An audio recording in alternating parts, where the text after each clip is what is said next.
बाबा साहेब अमर रहे, बाबा साहेब अमर रहे, बाबा साहेब अमर रहे, बाबा साहेब अमर रहे। जब तक के माध्यम से आज बाबा साहब की भव्य प्रतिमा के गले में 16 किलो फूलों की माला जो भी पालन करता है, कोई भी साथी अपने स्थान पर बैठेगा नहीं, सभी साथी खड़े होकर के बाबा साहब का अभिवादन करेंगे। जय भीम, संविधान निर्माता जिंदाबाद, बाबा साहब अमर रहे, आवाज दो, संविधान निर्माता जिंदाबाद, समिति के पदाधिकारियों से निवेदन है करता संविधान निर्माता जिंदाबाद, निर्माता जिंदाबाद। भोले भाले बहुजन से, भारत के इन दलितों से कह गए बाबा साहब, पढ़ लिख कर अफसर बनो, जग में कर दो नाम, पूजा पाठ को छोड़ दो, पूजा पाठ को छोड़ दो, परंपराओं को तोड़ दो, शिक्षा का तुम अलख जगाओ, शिक्षा का तुम अलख जगाओ, छोड़ दो पाखंडवाद। 300 साल में कौन सा स्टूडेंट इतना ब्रिलियंट रहा, कौन सा स्टूडेंट आगे रहा, तो वहाँ पर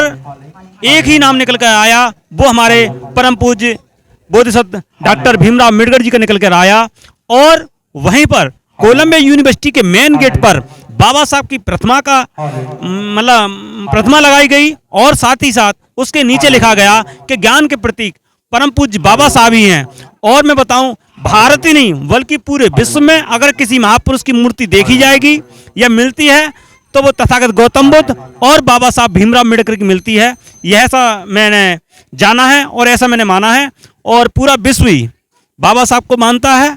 और भारत के संविधान जो बाबा साहब ने दिए हैं, जो अधिकार हम सबको दिए हैं, मौलिक अधिकार दिए हैं, उन अधिकारों से आज हम सब लोग आगे आ रहे हैं। हर व्यक्ति जीवन में अपने आज जी पा रहा है तो कहीं ना कहीं उस संविधान के दिए हुए ही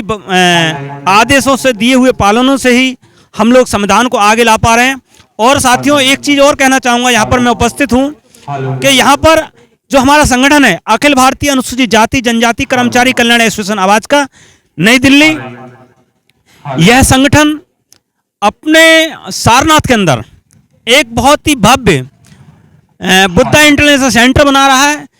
और इस सेंटर की विशेषता हमारे समाज को बहुत आगे ले जाएगी, क्योंकि जो भी हमारा समाज का आज हनन हो रहा है, हमारा शोषण हो रहा है, हमारी सारी बातें हमको आगे नहीं आने दिया जा रहा है, तो कहीं ना कहीं ऐसा एक सेंटर निर्माण हो रहा है, बुद्धा इंटरनेशनल सेंटर सारनाथ वाराणसी के अंदर। और वह सेंटर जो हमारे निर्माण करता है तो हमारे अखिल भारतीय अनुसूचित जाति जनजाति कर्मचारी कल्याण एसोसिएशन के श्रद्धेय बुद्धमित्र मुसाफिर साहब जो IRS हैं, और इसी के साथ साथ आवाज का इकाई से प्रदेश ही नहीं, जनपद ही नहीं, ब्लॉक स्तर से ही बढ़ चढ़कर उस सेंटर को बनाने की मुहिम छिड़ी हुई है। और आवाज का ने एक गांव एक कार्यक्रम बना रखा है, आवाज का चलो गांव की ओर, और उसी गांव के तहत आज आवाज का की उपलब्धि एटा जनपद में दूसरी बार हुई है। एक मानिकपुर में बाबा साहब का पार्क बनवाया था आवाज का के बैनर तले, और आज जो मूर्ति यहाँ पर स्थापित हुई है, ये भी हमारे आवाज का की सच्ची निष्ठा, सच्ची भावना से जो हम आज काम कर रहे हैं, समाज के अंदर जा रहे हैं, बाबा साहब को पहुँचा रहे हैं। आज नंगला नारायण में जो बाबा साहब की मूर्ति का अनावरण हुआ है, मैं देख रहा हूँ कि आज हमारा समाज बाबा साहब के पद चिन्हों पर आगे बढ़ने का प्रयास कर रहा है। और जो बाबा साहब ने एक शिक्षा की जो अलख जगाया था, मैं समझ रहा हूँ कि उस शिक्षा की ओर हमारा समाज धीरे धीरे आगे अग्रसर हो रहा है। इस नगला नारायण में जो बाबा साहब की मूर्ति का जो अनावरण हुआ है और हमारे जो यहाँ के जो कमेटी के पदाधिकारी हैं उन्होंने यह एक बहुत ही सराहनीय कार्य किया है। और इस कार्य में जो है हमारी आवाज़ का ने यह अहम भूमिका अदा की है। और आने वाले समय में हमारा एक मोटो है कि हम आवाज़ का चलो गांव की ओर, हम गांव-गांव जाकर बाबा साहब के मिशन को, बाबा साहब के कारवा को हम आगे बढ़ाएंगे। और ऐसे ही हम अपने जो दबे कुचले समाज के लोग हैं उनको आगे बढ़ाने का काम करेंगे। ये हमारे आवाज़ का एक संकल्प है। और उसमें मैं एक छोटी सी कविता सुनाना चाहूँगा कि भोले भाले बहुजन से, भोले भाले बहुजन से, भारत के इन दलितों से कह गए बाबा साहब, पढ़ लिख कर अफसर बनो, जग में कर दो नाम, पूजा पाठ को छोड़ दो, पूजा पाठ को छोड़ दो, परंपराओं को तोड़ दो, शिक्षा का तुम अलख जगाओ, शिक्षा का तुम अलख जगाओ, छोड़ दो पाखंडवाद, भोले भाले बहुजन से, भारत के इन दलितों से कह गए बाबा साहब, पढ़ लिख कर अफसर बनो, जग में कर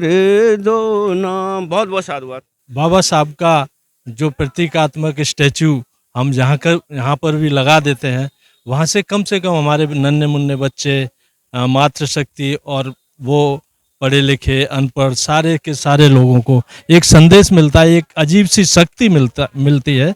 कि वो भी समाज में बढ़ चढ़कर सारे उन पाखंडवादों से दूरी बनाएं और अच्छे से अच्छे कार्य करें, बच्चों को पढ़ाएं लिखाएं। ये सब कुछ संदेश हमें ऐसे प्रोग्रामों से मिलते हैं। इसीलिए वह अखिल भारतीय अनुसूचित जाति जनजाति कर्मचारी कल्याण एसोसिएशन इस तरह के आयोजनों को प्राथमिकता के तौर पर हर जगह कराने का प्रयास करती है और लगातार कर रही है। जिस तरह से हमारे मार्गदर्शक आदरणीय बुद्धमित्र मुसाफिर सर हमें जब भी मौका मिलता है और जब भी हमारे चाहे वो वर्चुअल बैठक हो या किसी तरह की बैठकें करके हमें भी मोटिवेट करते हैं कि अधिक से अधिक समय हम गांव में जाएं और आवाज़ का चलो गांव की ओर जैसे कार्यक्रम करके गांवों में एक अवेयरनेस फैलाने का काम हम करें।